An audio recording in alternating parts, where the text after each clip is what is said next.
결국 드러난 걸 보니까 우리가 모르는 훨씬 더 많은 범죄 유사한 행위들이 있었단 말이에요.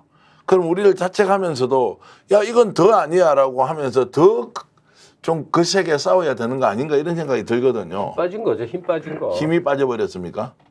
근데 알고 보니까 이제 우리를 상대로 저쪽에서는 더 큰 공작과 기획을 통해서 계속 수사를 해서 몰아치면서 다 죽이려고 해요. 난 조희연 광노현 전 교육감도 똑같은 경우지만 나오셨으니까 얘기를 할게. 조희연 교육감 교수 시절에 그분 엄청 좋아하고 그분 책을 내가 달달 웬 사람이에요. 사구체 논쟁을. 교육감 되고 아니 긴 얘기는 맙시다. 교육감 되고 그 자리에서 떨려나는 과정에 나름은 항의 단식 정도는 최소한 했을 것 같아. 머리 깎고 나와서 너무나 억울하잖아요. 네. 그 판결이 말이나 되는 거냐고. 근데 벨벨벨벨 거리고 마이크 하면서 빌빌빌 거리다가 아무 소리 못하고 떨려나고 이제 보궐선거하게 생겼어요. 매번 그렇습니다. 매번. 그러니까 민주진보 내지는 무슨 제가 오늘 왜 이러나 빌빌 거리는 게 진보인가요? 제대로 안 싸운다는 거죠. 어떤 일을 당했을 때 이런 아니 말씀입니까? 지금 국회 상임위장에서 매일매일 벌어지는 그 논쟁 말싸움에서 누구야 저 상임위장 누구야 법사위원장 누구예요? 정청래 의원. 정청래 그 센 사람 앞에서 거의 양아치 수준으로 빡빡 맞서는 국힘의원들을 보세요. 우리가 보기엔 눈살 찌푸려지지. 뭐 네. 저런 게 다 있나 싶겠지만 그거 보고 힘내는 또 그쪽 지지자들도 많은 거예요. 그러니까 정치라는 게 무력의 싸움이라고 예. 고매한 이게 아니라 칼로 찌르고 총으로 쏘는 거를 대신하는 건데 싸움은 싸움이라고. 근데 안 싸우는 인간들이야. 뭐냐? 자기 이쁘고 자기 좋고 자기 고매하게 보이는 것만 민주진보야. 이것들이 다 공부 너무 하고 어쩌다 보니 그만합시다. 근데 자, 그래서 이제 이 부분에서 이제 민주당을 좀 비판하는 또는 민주당이 제대로 싸우지 않는다고 평가하는 분들은 민주당은 이런 문제 나오면 좀 질기게 물고 늘어져서 끝까지 좀 다투고 싸우는 게 있어야 되는데 그 다음 사건이 터져버리면 이 중요한 문제를 그냥 넘겨버린다는 거예요. 그러니까 또 이제 시간이 가면 까먹어버리니까 없었던 일처럼 되고 그러니까 이런 행태를 보이는 국가 권력의 사유화나 이런 행태는 계속 반복되더라도 제대로 한번 대처를 못한다. 이런 이야기를 합니다. 김 교수. 그러니까 이제 우리가 이제 상식적으로 얘기하면 이 사건을 자세히 보면 총선 때 다 기억나시죠? 50명의 검사가 준비되어 있다. 꽂힐 거다라고 얘기를 했었습니다. 그 다음에 공관위원회 한동훈이 갔습니다만 거기 이철규라는 사람이 갔습니다. 이철규는 소위 친윤의 핵심이라는 사람입니다. 그리고 이 과정에서 얼마나 많은 공천농단이 벌어졌겠어요.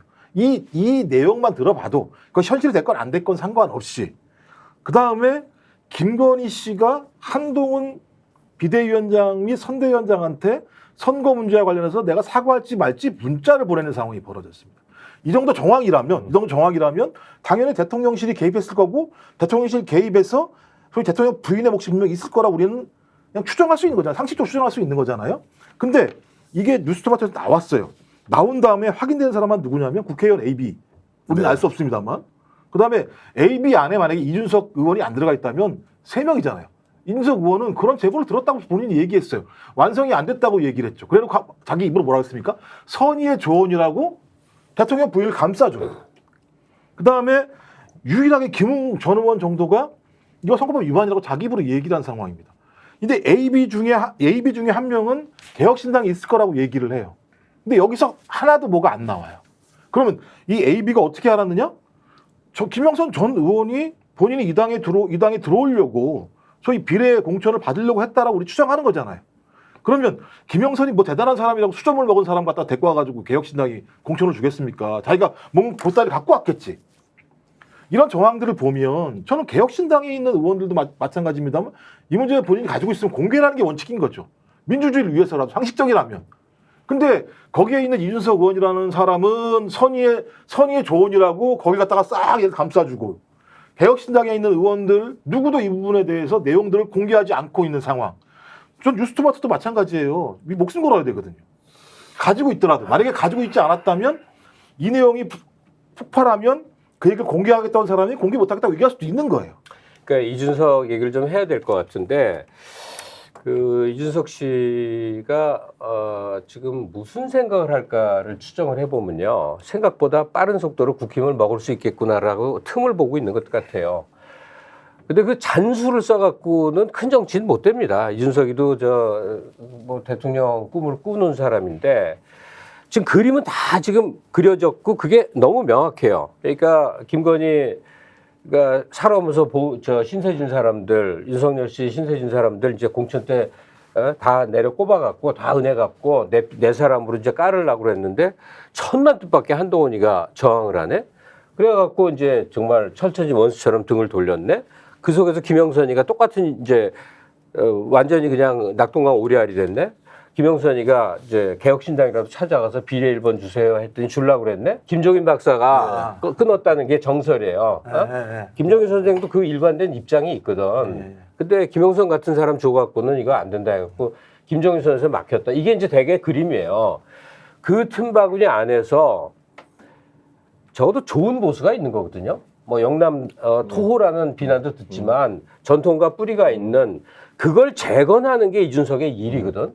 그래야 국힘도 다시 건강한 정당으로 크게 쓸 수 있고 그걸 기반으로 해서 나중에라도 차차차기라도 집권에 가다설 수 있는데 지금 윤석열 세력을 어찌 사분오열된 걸 해서 국힘 먹으려고 하는 지금 트릭 쓰고 요 잔짓을 하면 당신도 똑같이 휩쓸려 가서 한동훈과 더불어 물살에 같이 쓸려갈 거라고요. 왜 이 잔짓을 하지?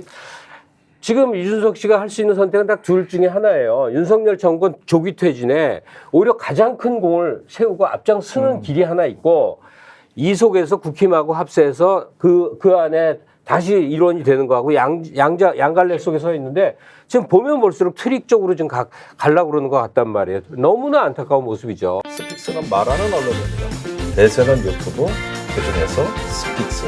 좋아요, 댓글, 구독, 알림 설정. 여러분이 저희를 사랑해 주시고 우리가 여러분을 사랑하는 4가지 방법입니다.